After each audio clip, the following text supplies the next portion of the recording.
السلام علیکم. Loose talk کے ساتھ انور مقصود آپ کی خدمت میں.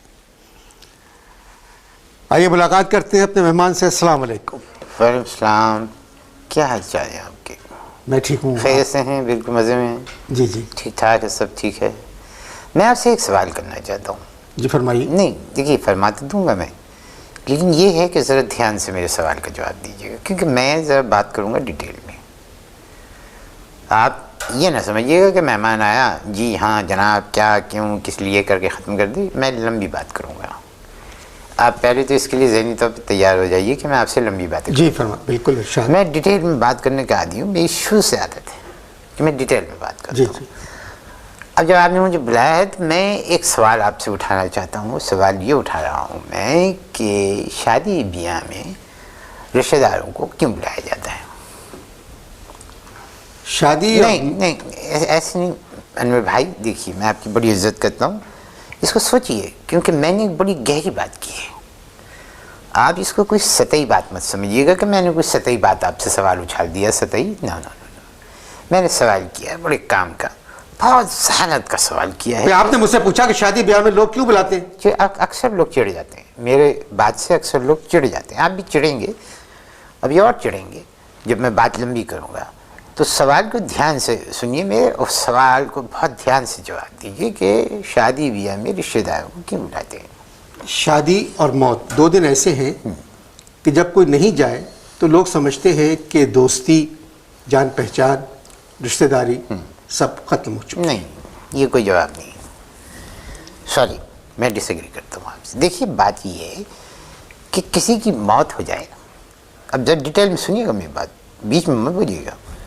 یعنی کسی کی اگر موت ہو جائے تو سب سے پہلے غریب رشتہ داروں کو ٹیلی فون کیا جاتا ہے. سب سے پہلے غریب رشتہ داروں کو فون کیا جاتا ہے.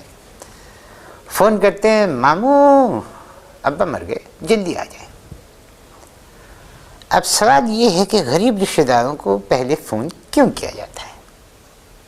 نہیں سمجھے آپ؟ نہیں سمجھے کہ غریب رشتہ داروں کو سب سے پہلے فون کیوں کیا جاتا ہے؟ اس لیے کیا جاتا ہے غریب رشتہ داروں کو سب سے پہلے فون کہ وہ کوئی تو ہو جو آ کے سپارہ پڑے، چنے پڑے، مرحوم کی مغفرت کے لیے دعا کریں. کیونکہ جتنے پیسے والے جو رشتہ دار ہیں وہ تو آ کے بیٹھ جاتے ہیں کرسیوں پہ، اور کرسیوں کے اوپر بیٹھ جاتے ہیں اور مردہ سامنے پڑا ہوا ہے، اور بجائے اس کے کہ اس کی مغفرت کے لیے دعا کریں، اس کے بارے میں اچھے کلمات کہیں. ڈسکشن ہو رہا ہے کس پہ؟ اسٹاک ایکسچینج پہ. اب بتائیے، مردہ سامنے پڑا ہوا ہے اور اسٹاک ایکسچینج کے اوپر ڈسکشن ہو رہا ہے، یہ کیا کوئی اچھی بات ہے؟ معیوب بات ہے. صاحبزادی کی سنیے، یعنی باپ کی میت سامنے پڑی ہوئی ہے اور موبائل فون بجا، اور موبائل فون پہ ٹیون کیا بج رہی ہے؟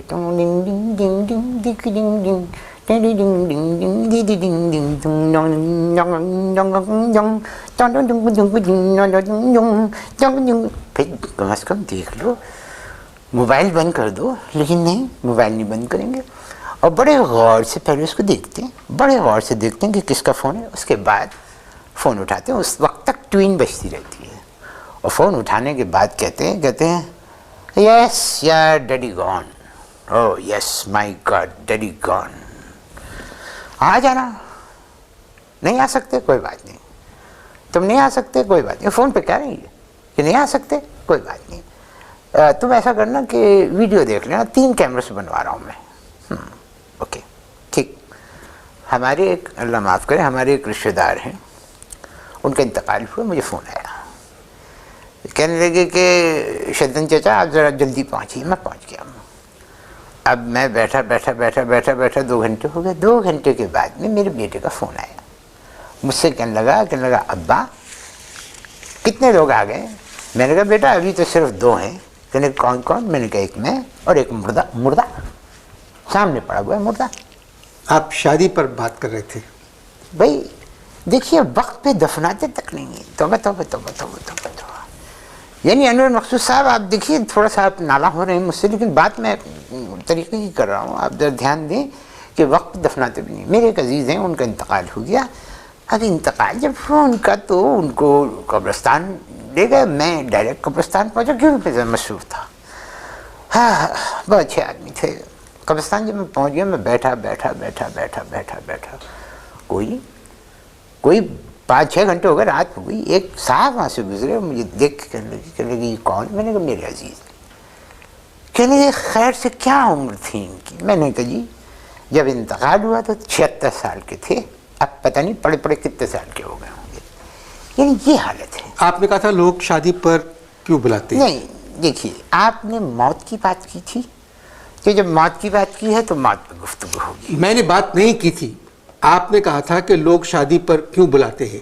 میں نے کہا موت اور شادی 2 دن ایسے ہوتے ہیں کہ اگر کوئی نہ جائے تو لوگ سمجھتے ہیں کہ دوستی، جان پہچان، رشتہ داری ختم ہو۔ نہیں، میں کچھ اور بات کر رہا ہوں، آپ ٹاپک سے ہٹ رہے ہیں بھائی مقصود، آپ ٹاپک سے ہٹ رہے ہیں۔ بتائیے کندھا تک نہیں دیتے، کون؟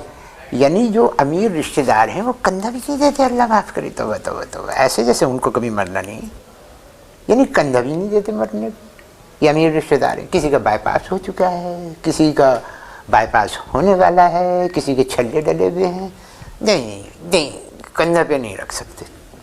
یہ کام بھی گھر کے غریب ملازمین اور جو غریب رشتہ دار ہیں وہی بیچارے انجام دیتے ہیں۔ توبہ توبہ، خود کیا کرتے ہیں؟ دیکھنے کی بات ہے کہ خود کیا کرتے ہیں، جنازے کے پیچھے چل رہے ہیں، میت گاڑی اپنی اپنی گاڑیوں میں بیٹھ جاتے ہیں، جب تدفین کے لیے قبرستان لے جا رہے ہوتے ہیں، تدفین کے لیے گاڑی میں بیٹھ جاتے ہیں اور بس کے پیچھے میت گاڑی کے بس پیچھے چلتے ہیں۔ جیسے قبرستان نزدیک آتا ہے تمام پیسے والے رشتہ دار اپنی اپنی گاڑیاں موڑ کے گلیوں میں سے نکل کے پھٹس کھا جاتے ہیں، غائب ہو جاتے ہیں۔ توبہ، آپ اگر شادی پر بات کریں تو توبہ، ارے دیکھیے زندگی بھر ماں کا خیال نہیں کرتے، زندگی بھر ماں کا خیال نہیں کرتے، اور جب ماں کا انتقال ہو جاتا ہے تو توبہ، شرم کی بات ہے میرے مقصود بھائی، یعنی شرم کی بات ہے کہ جب ماں کا انتقال ہو جاتا ہے، ساری زندگی نہیں پوچھا، ساری زندگی ماں کو نہیں پوچھا، اب ماں کا انتقال ہو گیا ہے تو ان سے اپنی محبت جتا رہے ہیں کہ سنگ مرمر کا وہ بنوا دیتے ہیں، وہ قبر بنوا دیتے ہیں اور ایک پتھر لگوا دیتے ہیں اور اس پہ لکھوا دیتے ہیں آہ ماں، یہ کروا دیتے ہیں آہ ماں۔ اور 2-3 سال کے بعد اگر ان سے پوچھو کہ بھئی اماں کی قبر کہاں ہے تو کہتے ہیں آئی تھنک کہ ڈیفینس فیس 5 کے قبرستان میں۔ یہ حالت ہے۔ آپ اگر شادی کے موضوع پر بات کریں تو بہتر ہوگا۔ نہیں، آپ اپنی ایمان سے بتائیے اب تک میں نے جو بھی بات کی کوئی غلط بات کی ہے؟ کوئی ایک بتا دیجیے کہ میں نے غلط بات کی۔ بھائی یہ باتیں تو آپ ٹھیک کہہ رہے ہیں، مگر آپ شادی پہ بات کریں۔ نہیں، جو بات چل رہی ہے اس کو چینج کرنے کی ضرورت نہیں ہے۔ دیکھیں اب آپ ایک بات سمجھیں، والدہ محترمہ کا سویم ہو رہا ہے، کیا ہو رہا ہے؟ والدہ محترمہ کا سویم ہو رہا ہے، اور جناب اس میں پکی ہے چکن کڑھائی، فش فرائی اور پرانس۔ پوچھو تو کہہ رہے ہیں کہ اماں کو یہ چیزیں بہت پسند تھیں، سالے بے ایمان جھوٹے مکار۔